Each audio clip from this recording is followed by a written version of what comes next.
জনাব মোহাম্মদুল্লাহ, ময়মনসিংহ ২। মাননীয় স্পিকার, এই প্রথম সময় পাওয়ার জন্য আপনাকে ধন্যবাদ জানাই ১৪৭ ময়মনসিংহ ২ পূর্ব তারাকান্দার বাসিন্দাদের, যারা আমাকে সংসদ পর্যন্ত আসার রাস্তা করে দিয়েছেন। ধন্যবাদ জানাই আল্লাহ পাকের দরবারে, যিনি মসজিদের মিম্বার থেকে সংসদের চেয়ারে বসার সুযোগ করে দিয়েছেন।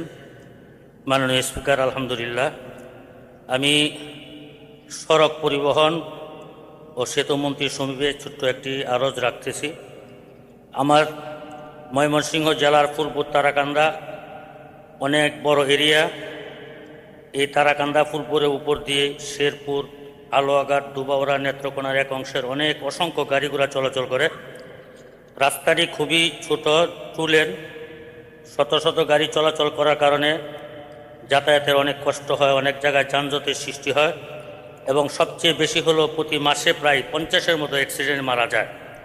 আমি মাননীয় সড়ক পরিবহন মন্ত্রী, সেতু মন্ত্রীর কাছে আমি আবেদন রাখব আমাদের এই রাস্তাটা যেন 4 লেনে উন্নীত করা হয় এবং আপনার মাধ্যমে ওনাকে আমার এই দাবিটা গ্রহণ করার জন্য ধন্যবাদ জানাই। মাননীয় স্পিকার, আসসালামু আলাইকুম। জনাব মোহাম্মদুল্লাহ, ময়মনসিংহ ২। মাননীয় স্পিকার, এই প্রথম সময় পাওয়ার জন্য আপনাকে ধন্যবাদ জানাই ১৪৭ ময়মনসিংহ ২ পূর্ব তারাকান্দার বাসিন্দাদের, যারা আমাকে সংসদ পর্যন্ত আসার রাস্তা করে দিয়েছেন। ধন্যবাদ জানাই আল্লাহ পাকের দরবারে, যিনি মসজিদের মিম্বার থেকে সংসদের চেয়ারে বসার সুযোগ করে দিয়েছেন। মাননীয় স্পিকার, আলহামদুলিল্লাহ, আমি সড়ক পরিবহন ও সেতুমন্ত্রী সমীপে ছোট্ট একটি আরজ রাখতেছি।